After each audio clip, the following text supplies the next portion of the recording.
السلام عليكم. الحمد لله رب العالمين، والصلاة والسلام على نبينا محمد وعلى آله وصحبه أجمعين. مرحبا بكم جميعا. قال لك توجد كلمات سريانية في القرآن الكريم، أسطورة من أعجب ما يكون. واللي قالوا هذه الأسطورة حاجة من اتنين: يا إما مسلمين زي أخونا، وهؤلاء أغلبهم لا يعرف شيئا عن السريانية، لا يعرفون حتى كتابة حروفها، مش عارفين يكتبوا الحروف بتاعتها عشان الحروف السريانية شوية معقدة وأنا كتابتي فيها ضعيفة، لكن وبيلوشوا من أي لغة حتى ينسبوا لها الكلمات القرآنية، ولو كانت هذه اللغة لغة حديثة، لغة بنت امبارح زي الإنجليزية مثلا. أما طه فهي هو حرف التت، حرف الهي، طاهي. ماذا تعني هذه الكلمة؟ ركز معي الآن. حرف الهي هو اللي مأخوذ منه الكلمة الإنجليزية هي، لما تيجي تنادي أحد هي مان ها كده، أشياء زي كده. حرف الهي، هي مان، الموضوع مش سريانية خالص، ده إنجليزي. والتت الحقيقة معناها مد أو طين، بس هي تستخدم استخدامات قديمة في الثقافة السيرياك والأراميك والهيبرو بمعنى رجل. متخيل حضرتك؟ طا تعني رجل في السريانية. المفاجأة أن طا لا تعني رجل في أي معجم سرياني، لا في معجم بار بهلول القديم، ولا في معجم كارل بروكلمان الحديث، ولا في معجم أوجين منا الكلداني. طا لا تعني رجل في أي معجم سرياني، وليس للحرف في السريانية معنى في ذاته. فمن أين أتيت بهذا الافتراض الغريب؟ وبيننا وبينك المعاجم. الآن مع المفاجأة التي أبهرتني على المستوى الشخصي. فيكون المعنى يا رجل. طا يعني رجل، وها يعني يا، فالمعنى يا رجل.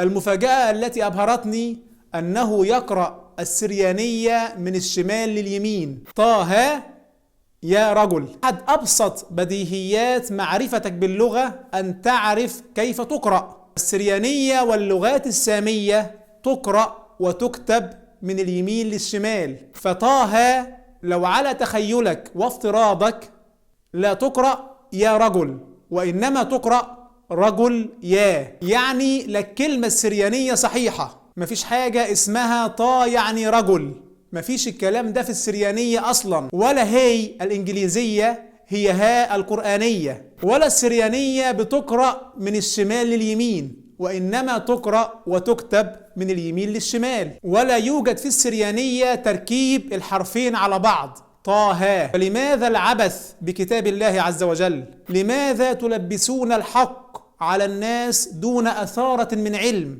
كيف وصلتم لهذه المرحلة؟ أصلحنا وأصلحكم الله. المهم أن هذا هو الصنف المسلم في هذا الملف. الصنف الثاني في ملف التلفيق السرياني هو صنف غير مسلم.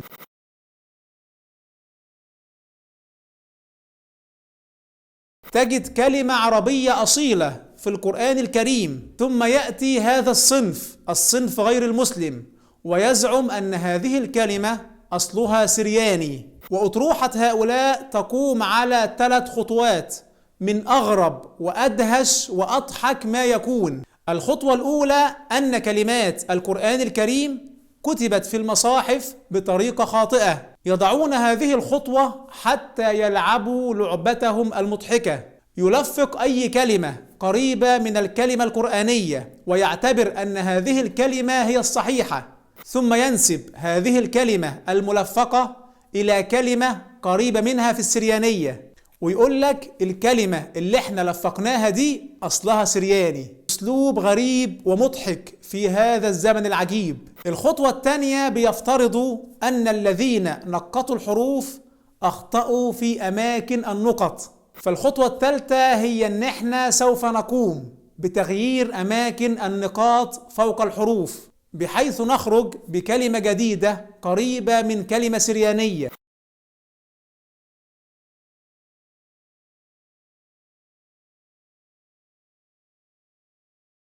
بهلوانية لم أرى لها مثيلا. لم ينتبه هؤلاء وهم يضعون هذه الخطوات المضحكة، لم ينتبهوا لبديهة يعرفها كل مسلم، وهي أن القرآن هو الكتاب الصوتي الوحيد في العالم. القرآن كتاب صوتي وليس كتابا ورقيا. القرآن نقل إلينا مشافهة، كل حرف في كتاب الله عز وجل طريقة نطقه منقولة بالتواتر، نقلها مئات الصحابة، فهؤلاء يتحدثون عن القرآن وكأنه نزل مكتوبا ثم اختفى لسنوات، وفجأة عثرنا عليه في أحد الكهوف وبدأنا نحلل ألفاظه وكلماته وحروفه. القرآن كتاب صوتي وما زال كتابا صوتيا حتى الساعة، فأنت تأخذ القرآن من فم شيخك دون النقل الشفاهي لكل حرف فيه، وشيخك حصل على إجازة من فم شيخه، وهكذا وصولا إلى النبي صلى الله عليه وسلم. فصلب الإجازة الإسناد، والسلسلة المتصلة التي تبدأ من طالب الإجازة الذي يضبط كل حرف قرآني وطريقة نطق الحرف على يد شيخه، وصولا بالسلسلة إلى الصحابة فالنبي صلى الله عليه وسلم دون انقطاع. وعندنا آلاف المسلمين الحاصلين على إجازة القرآن الكريم في كل بلد إسلامي، ولا يتم طباعة المصحف في أي بلد إسلامي حتى الساعة إلا بعد أن يقوم بمراجعته أهل الأسانيد، الناس اللي عندهم إسناد وتلقوا القرآن مشافهة من فم النبي صلى الله عليه وسلم، ولا بد أن يقروا بمطابقة هذا المصحف الذي سوف يطبع لما قاله النبي صلى الله عليه وسلم. وهؤلاء أصحاب الأسانيد لم يتلقوا القرآن من مصحف، وإنما تلقوه من شيوخهم في سلسلة متصلة إلى النبي صلى الله عليه وسلم. بل في الإسلام هناك مقولة: لا يؤخذ القرآن من مصحفي، أي ممن يتلقاه من مصحف، وإنما لا بد من تلقيه مشافهة. فالقرآن كتاب صوتي تم تدوينه وليس كتابا ورقيا يقرأ، العكس هو الصحيح. ومنهج طريقة نطق الحرف القرآني هذا المنهج غير مدون في الكتب، وإنما يعرف بالمشافهة. قال ابن الجزري إمام فن التجويد: الاعتماد في طريقة نقل القرآن على حفظ الصدور وليس على حفظ المصاحف، وهذه أشرف خصيصة اختص الله عز وجل بها هذه الأمة. فالخصائص الصوتية للقرآن الكريم لا تعرف إلا بالمشافهة. المشكلة إن موضوع التلفيق السرياني ده موضوع كتبه مستشرقون عشان يضحكوا بيه على الناس في الغرب، الناس اللي ما تعرفش حاجة عن القرآن، إلى أن أتى بعض العرب لينشروا هذا الهبد بيننا. والذي وضع هذه الفرية لوكسمبورغ، هذا الشخص لبناني، لكن عندما وضع هذه الفرية وضعها بالألمانية عشان عارف ان المسلمين هيضحكوا عليه لو كتب هذا الكلام بالعربية.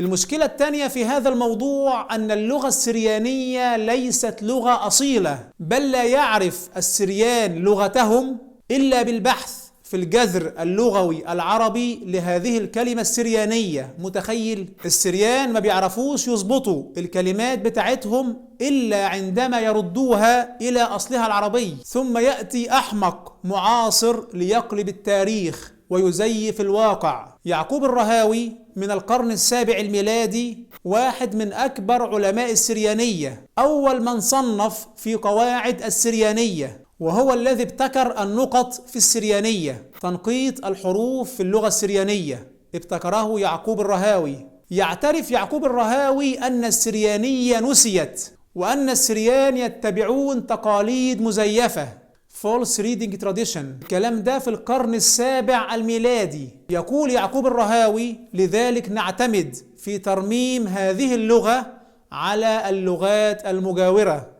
هذا كلام واضع النحو في السريانية. وأول معجم عربي منهجي متكامل هو معجم العين للخليل ابن أحمد الفراهيدي المتوفى 170 هجرية، بينما أول معجم سرياني ظهر بعد وفاة الخليل ابن أحمد ب90 سنة. والمعاجم السريانية الأصلية التي يعتمد عليها السريان لا تستطيع أن تفسر معاني الكلمات السريانية إلا عبر شرحها بالعربية. مش هتعرف سرياني غير لما تعرف تشرح الكلمة السريانية باللغة العربية. هذا هو عمل معاجم السريانية عبر العصور. ولذلك المضحك واللي هنشوفه إن شاء الله بعد شوية مع الطرزان ده اللي لابس طاقية شتوي على تيشيرت صيفي، هنشوف إن كل الكلمات اللي قالك أصلها سرياني هنكتشف سبحان الله إن جذر الكلمة لا يوجد إلا في العربية، فالكلمة عربية الأصل ولا تنطق في السريانية إلا جامدة. جامدة يعني ما تعرفش تصرفها إلى جذر طلع منه، فيش جذر سرياني للكلمة هتعرفها إلا بردها إلى الجذر العربي، فالسريان نقلوها جامدة إلى لغتهم. ثم أتى الحمقى المتأخرون وقلبوا الآية، قال لك لا ده الكلمة أصلها سرياني. والله مشكلة عندما ينتشر أمثال هؤلاء. إذن المهم أن السريانية لغة غير أصيلة، السريانية في الأصل منتحلة من العربية. ويعقوب الرهاوي اللي احنا اتكلمنا عنه أتى بعد أبو الأسود الدؤلي بسنوات طويلة. أبو الأسود أنهى مشروعه في وضع نحو اللغة العربية، عمل النحو وهو تقريبا عنده 55 سنة، وكان يعقوب الرهاوي في ذلك الوقت يدوب في بداية العشرينيات من عمره. وأبو الأسود الدؤلي حين وضع علامات الإعراب الفتحة والكسرة والضمة وضعها من طريقة نطق العرب للكلمات، بينما يعقوب الرهاوي حينما وضع النحو في السريانية جلس يخمن في كل كلمة وحرف كيف ينطق بالتخمين.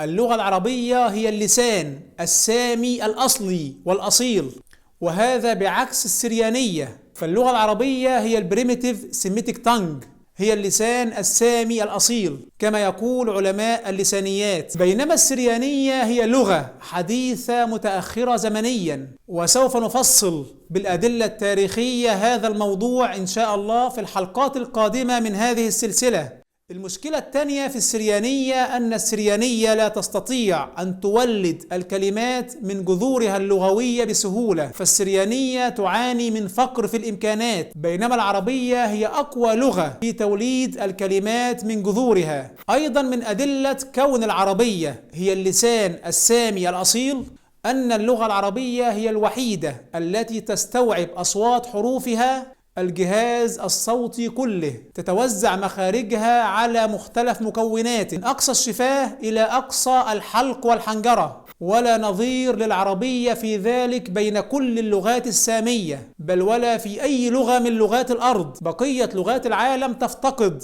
لبعض أصوات الحروف أو تقوم بالدمج بينها، وهناك بعض اللغات ضاعت مخارج بكاملها، ضاع المخرج الصوتي بكل أصواته وحروفه. فحرف الثاء لا وجود له إلا في العربية. كلمة ثور العربية تحولت في الآشورية إلى شور، تحلتها السريانية وصارت تنطق في السريانية طور، لأن السريانية لا يوجد فيها حرف الثاء أصلا، السريانية ما فيهاش ثاء. كلمة ذئب العربية تحولت إلى زيبو الآشورية، ثم انتحلها السريان وينطقونها دابة، لأن مفيش في السريانية حرف الذال. كذلك حرف الظاء لم يعد له وجود في أي لغة سوى العربية. كلمة ظل كلمة عربية أصيلة أصبحت في الآشورية صلو، بينما السريان ينطقونها طلالو، لأن السريان ليس عندهم حرف الظاء. حرف الضاد ينقلب في السريانية إلى حرف العين،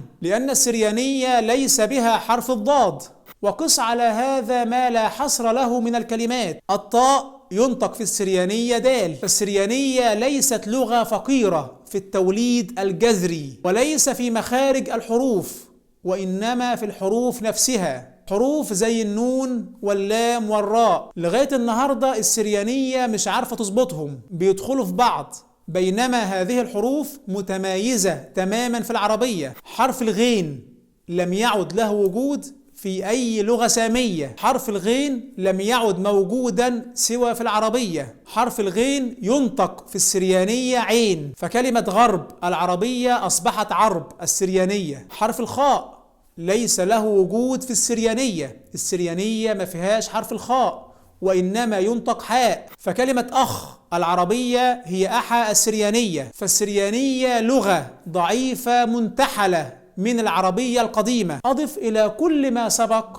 أن اللغة العربية لغة الإعراب. الإعراب يحدد وظيفة الكلمة بتغيير الحركات في آخرها، فالعربية تحتفظ بالإعراب كاملا حالة الرفع وحالة الجر وحالة النصب، بينما ضاعت علامات الإعراب من السريانية والآرامية والعبرية، ولم يتبقى منها إلا آثار وبقايا. بقاء الفتحة في صورة ألف زي تحت، العربية تنطق في السريانية تحت. فاللغة السامية الأصيلة هي اللغة العربية، وهي الوحيدة التي ما زالت تحتفظ بنظام الإعراب كاملا وتستوعب حروفها الجهاز الصوتي كاملا. ونظرا لزيادة حروف العربية أصبحت أغنى اللغات بالجذور وأصول الكلمات. تصل جذور الكلمات في العربية إلى 12,000 جذر، بينما في السريانية والعبرية 3000 جذر. فلما يأتي بعض الحمقى المعاصرين ويحاولوا يردوا كلمة عربية أصيلة في القرآن الكريم إلى لفظ سرياني، فهذه محاولة لم تظهر إلا بالجهل والحماقة. تقتصر السريانية والعبرية على اشتقاق أو 2 من كل جذر، مش بيعرفوا يطلعوا من الجذر إلا كلمة أو 2. وأغلب كلمات السريانية والآرامية والعبرية هي كلمات جامدة ما تعرفش معناها غير لما تردها للجذر العربي، بينما العربية تستوعب في الجذر الواحد اشتقاقات كثيرة جدا. جذر قرأ تقدر تطلع منه عشرات الاشتقاقات، قراءة، مقرأة، قارئ، قرآن، مقروء، وغير ذلك الكثير. أيضا المثنى لا يستعمل استعمالا صحيحا إلا في العربية، ولم يبق منه في السريانية إلا كلمتين، 200 و200.